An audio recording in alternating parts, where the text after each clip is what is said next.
قومیں صرف سڑکوں، عمارتوں اور ترقیاتی منصوبوں سے مضبوط نہیں ہوتی، بلکہ ان کی اصل طاقت ان کی نوجوان نسل ہوتی ہے۔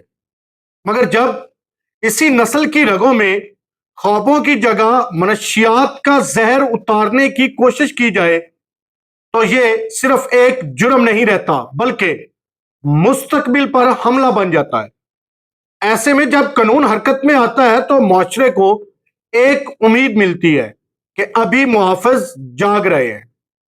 ساہیوال میں ایک بار پھر ایسی ہی ایک کارروائی سامنے آئی ہے، جہاں منشیات کے ناسور کے خلاف ایک بھرپور وار کیا گیا ہے۔ السلام علیکم ناظرین، میں ہوں ارشد فریدی۔ آج ہم ایک ایسے ہی معاملے پر بات کریں گے جو صرف ایک خبر نہیں بلکہ ہمارے معاشرے کے مستقبل سے جڑا ہوا مسئلہ ہے۔ منشیات کی لعنت ایک خاموش زہر کی مانند ہے جو آہستہ آہستہ معاشرے کی بنیادوں کو کھوکھلا کرتی ہے۔ یہ نہ صرف نوجوانوں کے خواب چھینتی ہے بلکہ خاندانوں کی خوشیاں اور نسلوں کا سکون بھی نگل جاتی ہے۔ ایسے حالات میں قانون نافذ کرنے والے اداروں کی بر وقت اور مؤثر کارروائیاں صرف گرفتاریاں نہیں ہوتی بلکہ ایک سماجی ذمہ داری اور قومی خدمت بھی ہوتی ہے۔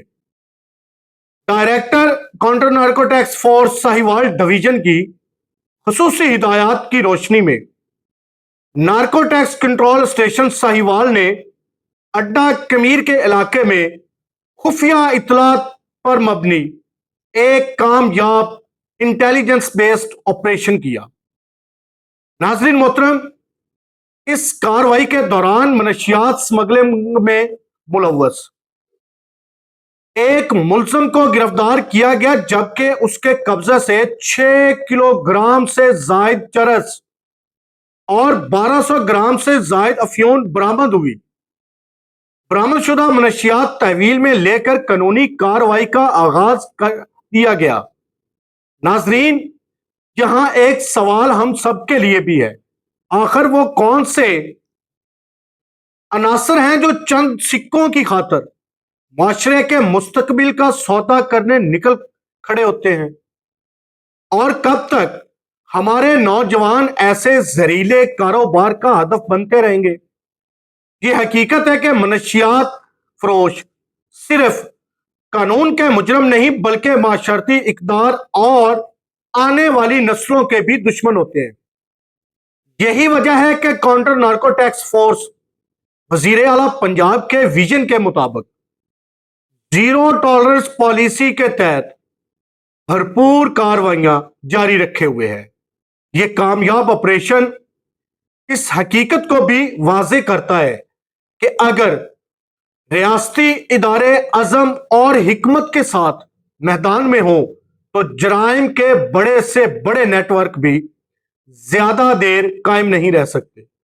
یاد رکھیے، منشیات کے خلاف جنگ صرف اداروں کی نہیں بلکہ ہم سب کی مشترکہ ذمہ داری ہے۔ اگر معاشرے کا ہر فرد اپنی ذمہ داری نبھائے تو وہ دن دور نہیں جب ہماری نوجوان نسل اس لعنت سے مکمل طور پر محفوظ ہوگی۔ آپ کی اس حوالے سے کیا رائے ہے؟